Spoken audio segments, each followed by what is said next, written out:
이 시간에 마가복음 1장 9절부터 11절까지 말씀으로 그 세례의 은혜라는 제목으로 하나님의 말씀을 함께 나누길 원합니다.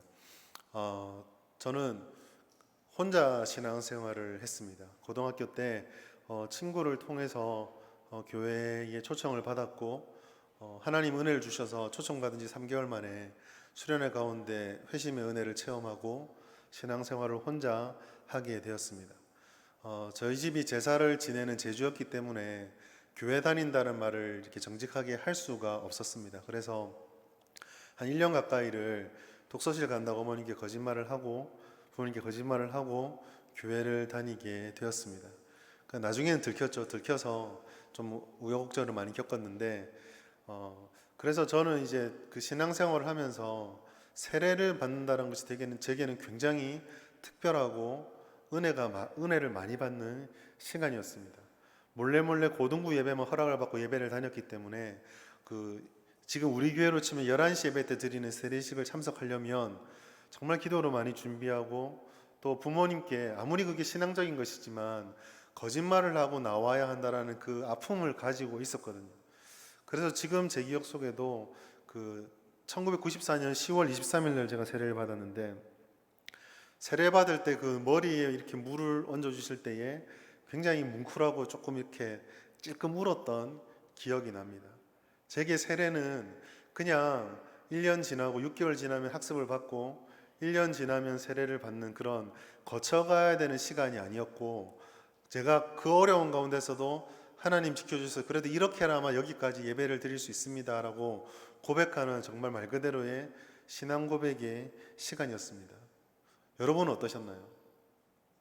세례가 정말 감격스럽고 은혜로운 순간이셨습니까? 세례로 이렇게 말씀을 시작하는 이유는 오늘 우리가 읽었던 이 본문의 말씀이 우리가 익히 잘 알고 있는 말씀, 예수님께서 세례를 받으시는 장면, 예수님의 세례식에 대해서 말씀하고 있기 때문입니다. 어떤 분들은 이걸 그럴듯하게 표현해서 이 땅에서 펼쳐진 예수님의 대관식이라고도 말을 하는 분도 있습니다. 세례에 대해서는 특별하게 우리가 다른 의미를 생각하지 않고도 쉽게 결정을 내릴 수 있는 부분이기도 합니다. 예수님께서 세례를 받으신 이유는 우리 죄를 대신 짊어지시기 위해서 그 일을 이루기 위해 세례를 받으시고 완전하게 우리 대신 제물이 되셨다라는 그런 의미로 생각할 수 있습니다. 저도 그러한 해석과 그렇게 생각하는 것이 맞다라고 생각을 합니다. 그런데 저는 오늘 설교를 준비하면서 이 본문 말씀 속에 예수님이 우리 죄를 위해서 그냥 제물이 되기 위해 세례를 받으셨다라는 그 이상의 의미를 묵상하고 나누기를 원합니다. 오늘 본문에서는 예수님의 세례 장면이 마가복음의 특징처럼 굉장히 간략하게 나타나 있습니다. 세 절로만 표현되어 있는데 사실은 내용으로 보면은 누가복음이 훨씬 더 짧습니다. 누가복음에 보면 3장 21절부터 22절까지 세례 장면이 나오는데 이것보다 훨씬 더 짧게 나옵니다. 반면에 마태복음에 보면 3장 13절부터 조금 더 길게 그 세례 장면이 우리들에게 전해지고 있습니다. 그런데 누가복음 이 세례 장면은 짧지만 누가복음 자체가 워낙 방대한 분량이기 때문에 그 짧음이 조금 더 이렇게 상쇄가 되어집니다. 근데 마가복음은 처음부터 이 세례 장면을 처음부터 마가복음은 예수님에 대해서 굉장히 간략하게 설명을 하고 있거든요. 그래서 그런지 모르겠지만 저는 성경을 읽다 보면 마태복음, 마가복음, 누가복음 세 개를 놓고 비교해 보면 마태복음의 기록은 뭔가 좀 딱딱하고 사무적이라는 느낌을 좀 받습니다. 좀 상세하게 설명해주고 그 배경도 좀 이야기를 해주고 그 상황들을 또 친절하게 설명해주면 좋을 것 같은데 있었다 이런 식으로 지나가고 있기 때문이죠. 그러나 그렇기 때문에 오히려 이 세례의 장면을 통해서 우리에게 주는 하나님의 메시지가 훨씬 더 강력하게 다가오는 것도 있습니다. 오늘 본문에서 저는 이 세례의 의미를 두 가지로 함께 나누고자 합니다. 첫 번째로 그리스도께서 받으신 세례는 그가 우리를 위해서 낮아지셨다는 사실을 우리에게 말씀해 주고 있습니다. 예수님께서 세례를 받으셨다는 것은 그 자체만으로도 그분이 얼마나 겸손하신 분이었으며 그분이 얼마나 낮아지셨는지를 우리에게 잘 말씀해 주고 있습니다. 9절 말씀해 보시면 예수님께서 요한에게 세례를 받으러 오셨다라고 기록하고 있습니다. 그런데 9절 말씀에 조금 주목해 보고 싶은 것은 갈릴리 나사렛에서부터 왔다라고 하는 이 정확한 지명의 표현입니다. 왜 이 지명이 중요하냐면 아까 제가 처음 시작을 할 때 어떤 분들은 이 예수님의 세례 장면을 왕의 대관식이다라고 표현한다고 말씀을 드렸었습니다. 그렇다면은 어쩌면 이 예수님께서는 조금 더 대단한 분, 조금 더 왕이 되기에 합당한 분, 그렇게 아름답게 묘사되는 것이 좋을 것입니다. 그것은 예수님의 권위라든지 그것과 연결될 수 있거든요. 우리가 우리나라에 등장하는 나라를 건국한 첫 번째 왕에 대한 이야기들은 다 신화적인 게 많잖아요. 아래에서 나온 박역거세라든지 이런 신화적인 내용들이 많은데 그 이유는 그 왕에게 권세와 권위와 어떤 특별한 의미를 부여해 주기 위해서입니다. 그런 점에서 보자면 예수님께서 갈릴리 나사렛에서부터 오셨다는 이 짧은 구절은 예수님에게 별로 도움이 되지 않는 구절입니다. 왜냐하면 갈릴리 나사렛이라는 이 지역은 그 당시 사람들에게 별로 주목받는 지역이 아니었기 때문입니다. 심지어 어떤 학자들은 이 정통 유대인들과 갈릴리 나사렛 지역과는 어떤 일종의 적대적이고 좀 싫어하는 감정까지 섞여 있는 그런 지역이다까지라고 말합니다. 절대적으로 그렇다고 말할 수 없지만 저는 한 구절에서 그럴지도 모르겠다는 생각을 하게 됩니다. 요한복음 1장 46절 말씀입니다. 같이 읽겠습니다. 시작. 나다나엘이 이르되 나사렛에서 무슨 선한 것이 날 수 있느냐 빌립이 이르되 와서 보라 하니라. 아멘. 예수님의 제자들이 나다나엘에게 가서 이 사람이 진짜 구세주가 아니냐 소개하는 장면이 이 요한복음 1장 46절인데 이 소개를 받고 나서 나다나엘이 뭐라고 말합니까? 나사렛에서 무슨 선한 것이 날 수 있느냐. 우리 속담식으로 표현하자면 개천에서 욕 못 난다. 나사렛에서는 그런 인물이 날 수 있는 곳이 아니다라는 것이 이 나다나엘이라는 사람의 주장입니다. 천대일 수도 있지만 한편으로는 적대일 수도 있는 그런 뉘앙스가 담겨 있는 것이죠. 더군다나 이 나사렛에는 메시아라고 부르기에는 구약에서 한 번도 언급되지 않은 지역입니다. 구약에 나타나는 수많은 노래들과 수많은 그리스도에 대한 예시의 말씀들, 메시아에 대한 말씀들, 예언들이 있는데 그 모든 말씀을 뒤져봐도 구약에서 나사렛은 언급되지 않은 지역이었습니다. 우리가 어떤 사람을 대할 때에 어떤 사람을 판단하고 그 사람을 주목할 때에 학연, 지연, 혈연 이런 같은 걸 우리가 참 극복하지 못하잖아요.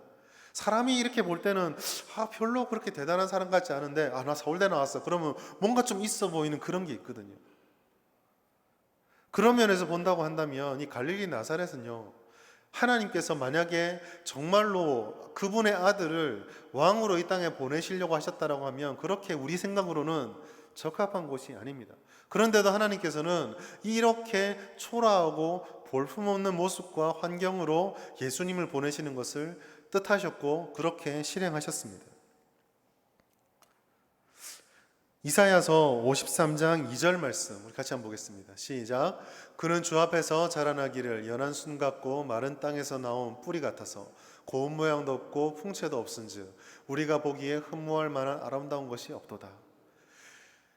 올 그 메시아 어린 순에 대한 묘사를 담고 있는 이사야서 말씀이지만 이것을 외모가 아니라 이 사람의 됨됨이를 이 사람 정말 매력적이야 라고 보는 그 요소가 외모뿐만 아니라 조건과 환경에도 있다라고 보았을 때에 이 말은 곧 예수님은 외모도 그렇지만 인간적으로 봤을 때 누가 봐도 주목할 만한 그런 곳에서 나지 않을 것이다라는 거, 그런 호의라든지 그런 사람들의 호감을 얻지 못할 것이다라는 것이 말씀 속에서도 예언되어지고 있습니다. 하나님께서 그렇게 예수님을 낮은 자로 보내시기로 말씀하셨고 그리스도께서는 그 말씀에 순종하셔서 낮아진 모습으로 겸손하고 비하된 모습으로 이 땅에 오셨다는 것이죠. 더구나 이 지역뿐만 아니라 예수님께서 세례를 받으러 오신 그 자체도 예수님의 지극히 낮아지심의 모습입니다. 예수님께서 요한에게 세례를 받으러 오셨습니다. 그런데 마가복음 1장 7절과 8절의 말씀을 보시면 이게 굉장히 그 성경의 구조 속에 되게 재미있는 말씀입니다. 1장 7절 8절 말씀 제가 읽어드리겠습니다. 그가 전파하여 이르되 나보다 능력 많으신 이가 내 뒤에 오시나니 나는 굽혀 그의 신발끈을 풀기도 감당하지 못하겠노라. 나는 너희에게 물로 세례를 베풀었거니와 그는 너희에게 성령으로 세례를 베푸시리라. 아멘. 오늘 본문의 앞에 세례 요한은요, 자기 뒤에 올 능력 많은 자에 대해서 이미 말을 했습니다. 나는 물론 너에게 세례를 주는데 내 뒤에 오는 능력 많은 이가 있는데 난 그 사람 신발끈도 못 푼다. 그 사람은 나랑 비교할 수 없을 정도의 정말 너희가 그렇게 간구하는 메시아가 바로 내 뒤에 온다. 나는 그것에 비하면 아무것도 아니다 라고 불과 오늘 본문 앞에 요한은 그렇게 고백을 했습니다. 그런데 그 말씀이 끝나자마자 갑자기 예수님이 나타나셔서 이 요한에게 세례를 받으러 가셨습니다. 능력 많으신 이가 온다 그랬는데 능력 많으신 이가 신발끈도 푸는 걸 감당 못하는 세례 요한에게 와서 나한테 세례 좀 다오 라고 하는 것이 이 집 마가복음의 본문의 구조입니다.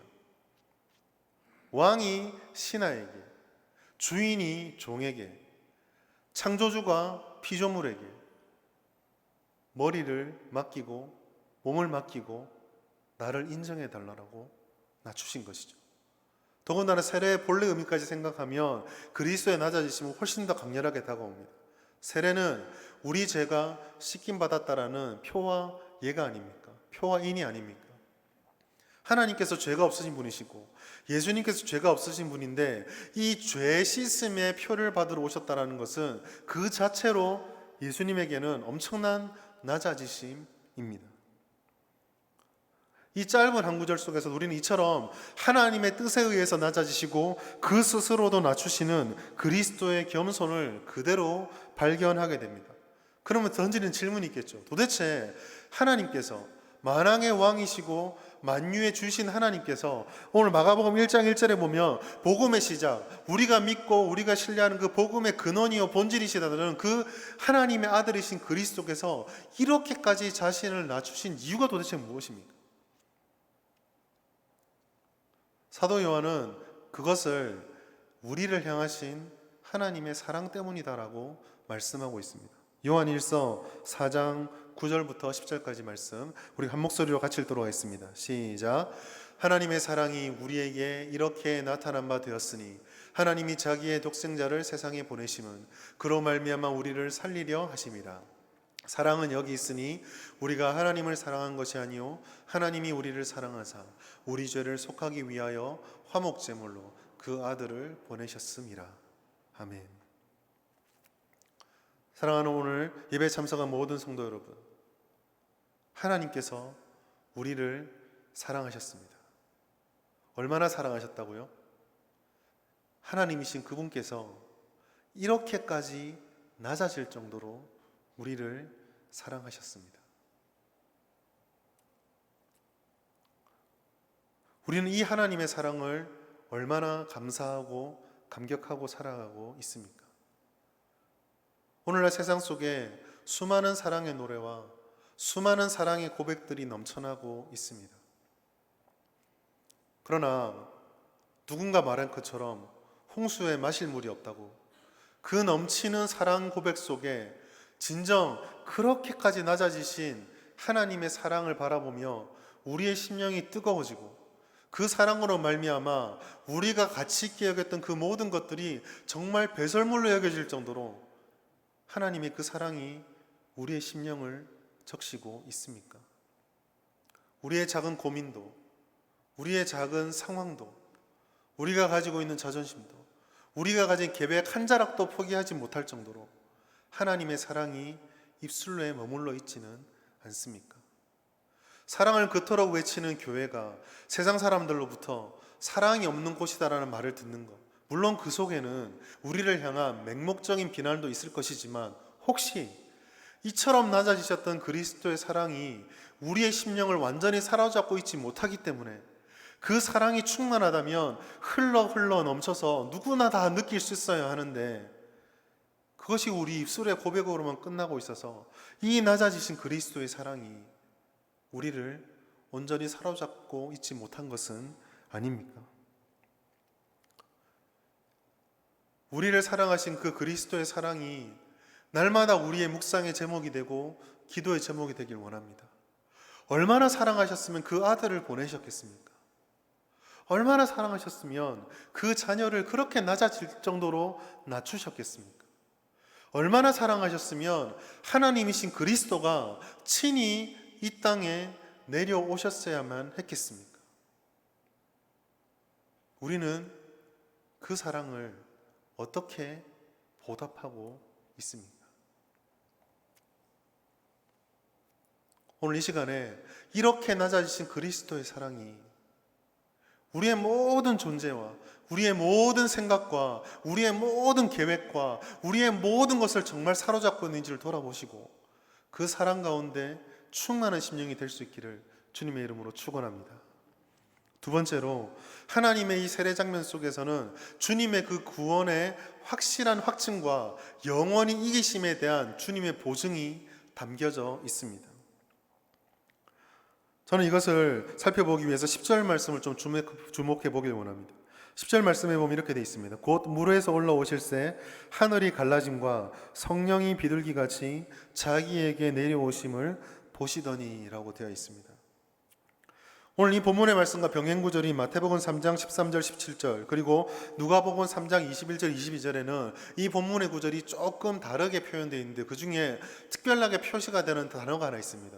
그것은 바로 오늘 마가복음에 있는 갈라짐이라고 하는 단어입니다. 마태복음과 누가복음에는 갈라졌다라는 말을 쓰지 않고 열렸단 말을 사용하고 있습니다. 반면에 마가복음에서는 훨씬 더 강렬하고 능력과 강제성과 의지를 담고 있는 단어인 갈라짐이라는 단어를 사용하였습니다.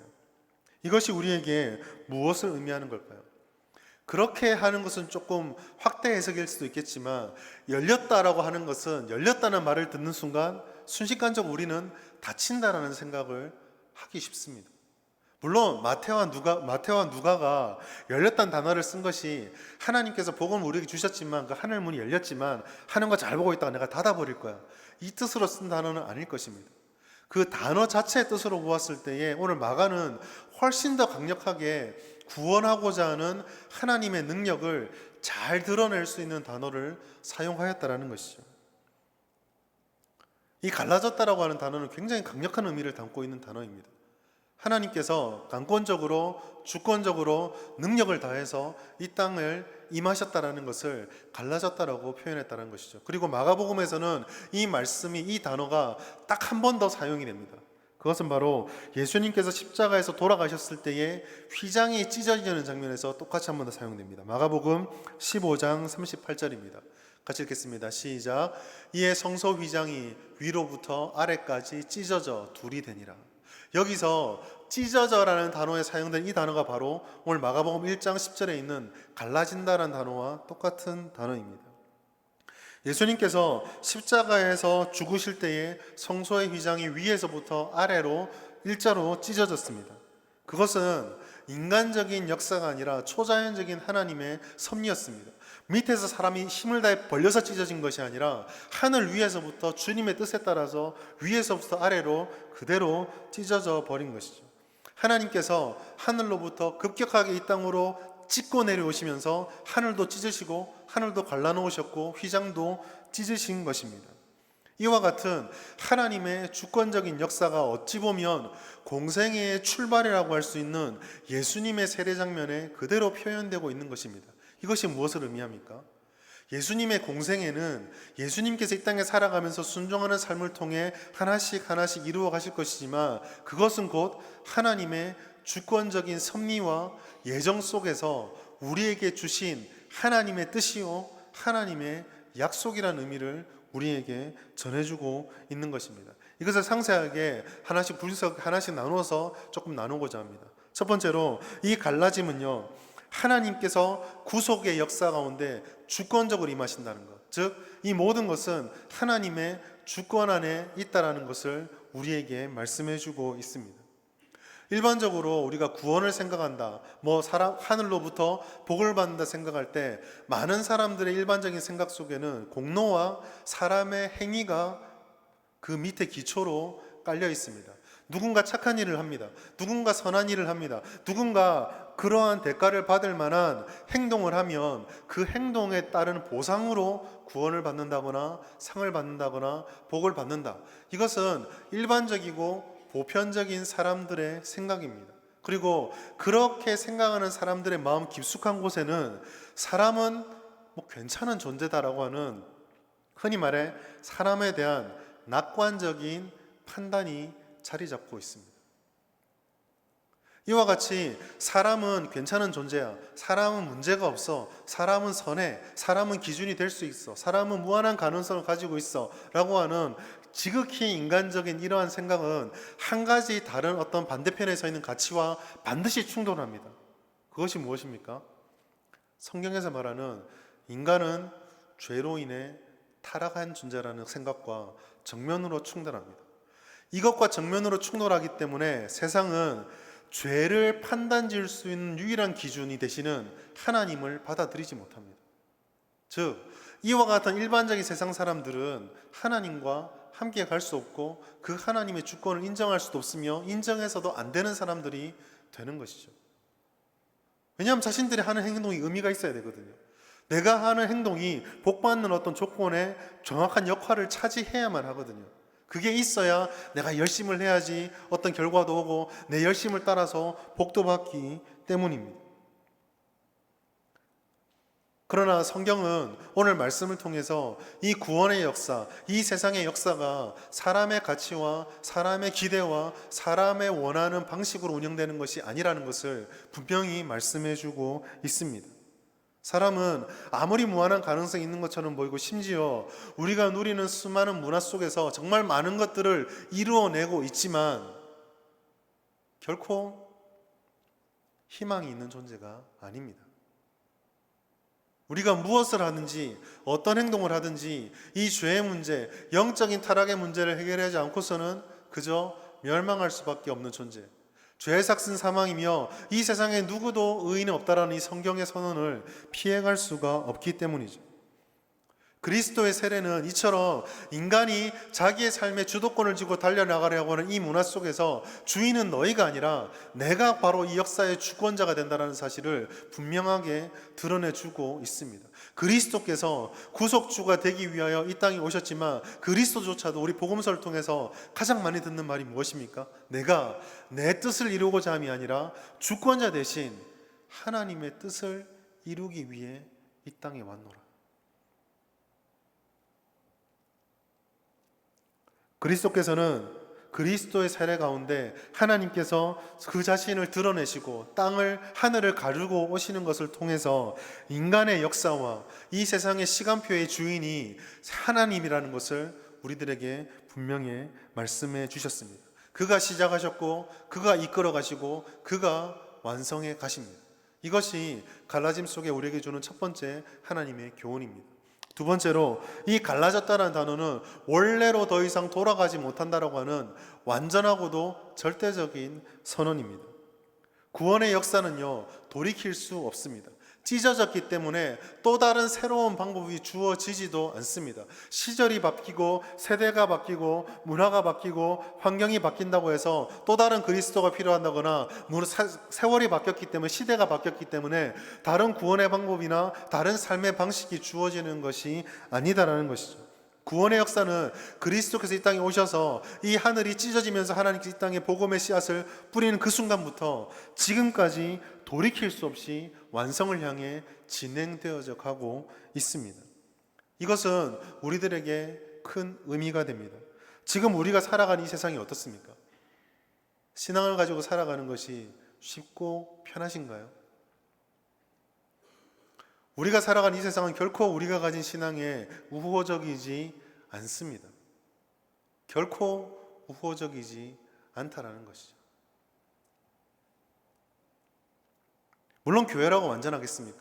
성도라고 완전하지 않죠. 실수도 하고 흠도 있고 무너지기도 합니다. 안 그러면 좋겠지만 그게 우리의 현실이죠. 그러나 그것을 떠나서 본질적으로 세상은 신앙을 받아들일 수가 없습니다. 그들의 가치는 물질적인 가치와 인간적인 가치는 하나님을 중요시하지 않습니다. 자신들이 원하는 것을 더 중요하게 여기고 자신들이 계획하는 것이 도달되는 것이야말로 선이다라고 생각을 합니다. 그러한 물질적이고 세속적인 사람들에게 구원이라고 하는 문제, 영적인 문제는 깨달을 수도 없을 뿐더러 중요하지도 않습니다. 설령 그 영적인 부분들, 자신들이 생각하는 물질적인 것, 세속적인 것으로 다 감당하지 못하는 무엇인가 있구나라고 어렴풋이 볼지는 모르겠지만 결코 그것만으로 하나님을 향하지 않습니다. 오늘날 이 땅에 존재하는 수많은 이단들과 수많은 우상들과 수많은 이교들을 한번 생각해 보십시오.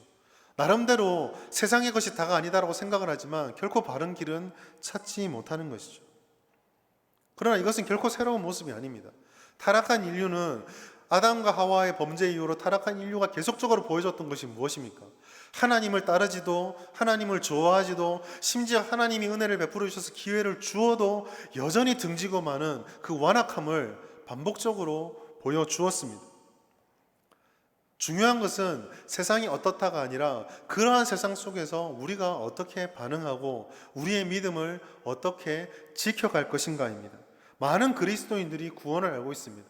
예배를 드리고 말씀을 읽고 기도하며 하나님의 사랑을 노래하고 구원의 역사를 노래합니다. 그것을 고백합니다. 그러나 그 구원의 능력과 통치가 오늘날 우리의 삶에도 매 순간순간마다 적절하고 여전히 유효하다라는 것에 대해서는 완전히 신뢰하지 못하는 것도 있습니다. 사람들은 자신이 무엇을 신뢰하느냐에 따라서 행동을 결정합니다.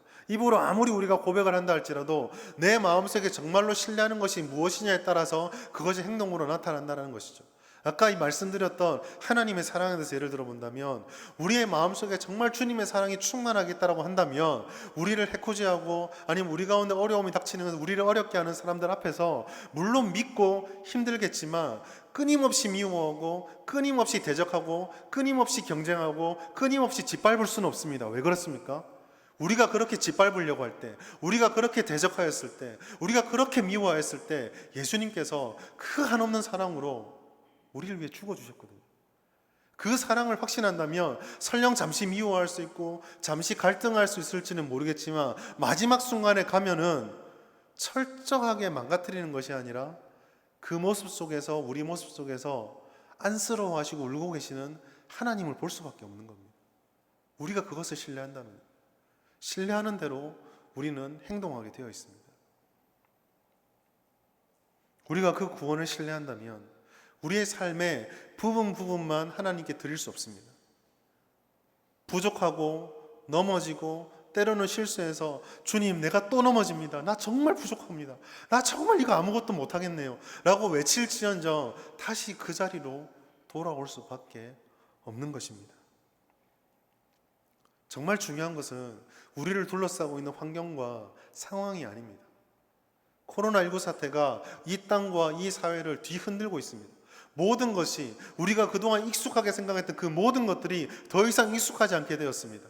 당연할 거라고 생각했던 것도 더 이상 당연하지 않게 되었습니다. 지금까지 우리가 살아오면서 배워왔던 A, B, C, D, E의 법칙이 다 깨지는 경험들을 지금 하고 있습니다. 그러나 그것은요, 우리뿐만 아니라 이 땅을 살아가는 모든 사람들도 똑같이 겪고 있는 것입니다.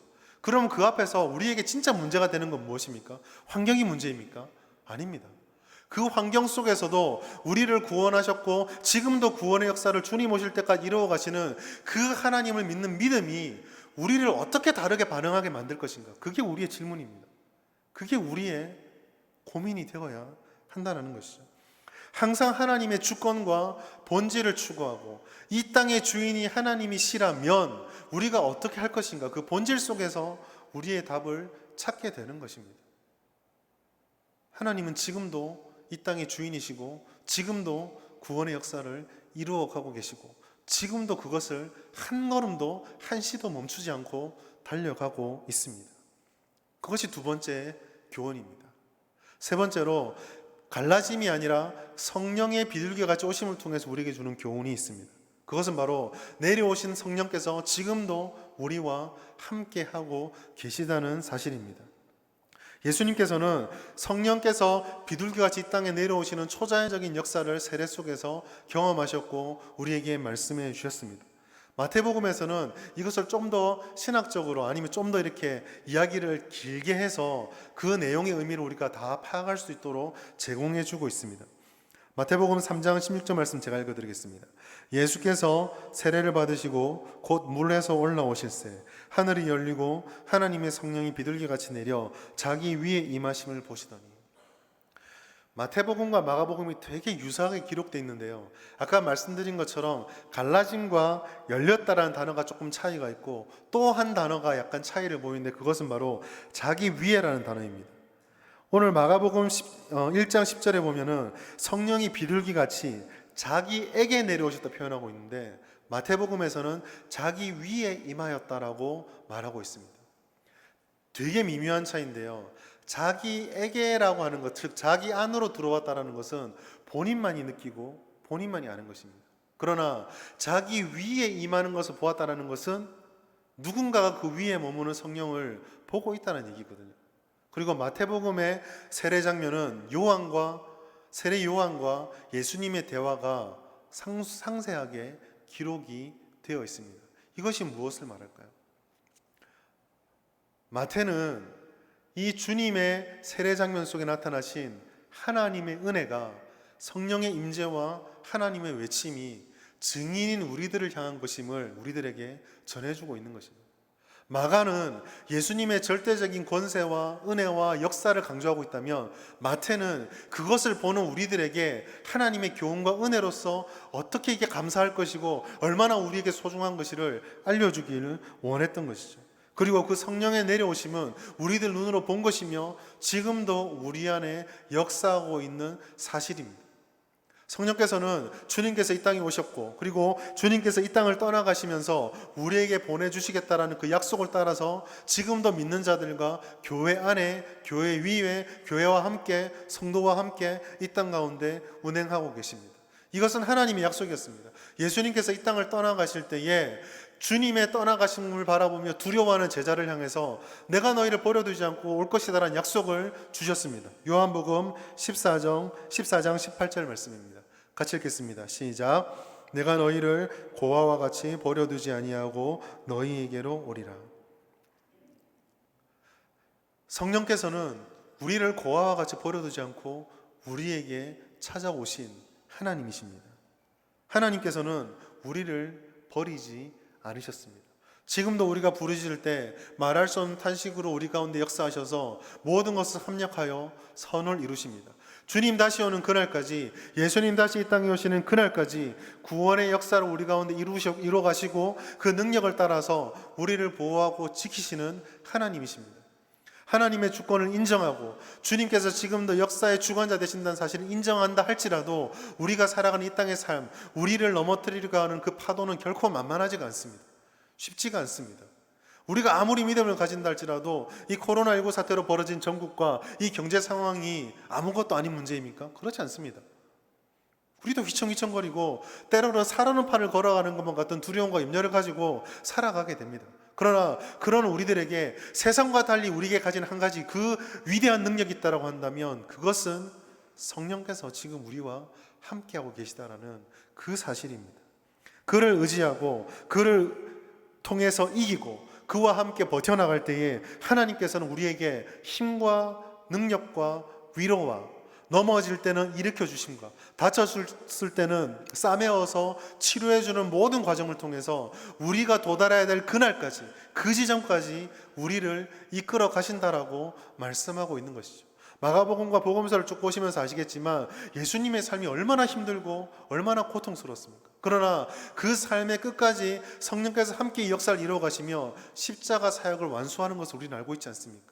주님께서 그렇게 하셨던 것처럼 지금도 성령 하나님께서는 우리와 함께하고 있는 것이죠. 예수님의 사례는 바로 이와 같은 우리가 받았던 놀라운 은혜를 증명하고 선포하고 또 우리와 함께 해주시겠다는 그 역사를 드러내시는 신호탄이었습니다.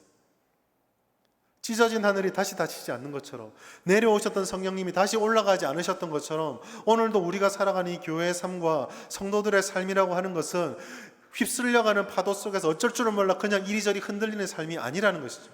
성령께서 하나님께서 계획하셨고 성자께서 역사하셨고 성령께서 지켜가며 완성을 향하는 그 계획된 여정 속에 그 길 위에 우리는 서 있습니다. 그 구원을 이루셨던 하나님께서 도저히 이루어지지 않을 것만 같던 십자가의 역사를 이루셨던 그 하나님께서 우리들의 삶도 그렇게 실패하지 않고 완성해 가실 것이다라는 것을 우리는 주님의 세례 장면을 통해서 확신할 수 있게 되는 것입니다. 말씀을 맺도록 하겠습니다. 예수님께서는 공생의 사역을 시작하시면서 세례를 받으셨습니다. 어떻게 보면 불필요한 장면이었지만 그러나 이 세례는 예수님의 사역을 이루기 위한, 마태복음 말씀 그대로 하자면 의를 이루기 위한 반드시 필요한 과정이었습니다. 뿐만 아니라 이 세례는 주님이 이 땅을 떠나가신 뒤에 성령과 함께 주님 오실 그날까지 우리의 개인적인 종말과 이 땅의 종말의 때까지 살아가야 될 우리를 위해서 꼭 필요한 것이었습니다. 하나님께서는 이 세례를 통해서 하나님의 구원을 어떻게 주권적으로 역사하셔서 이루시는지를 보여주셨습니다.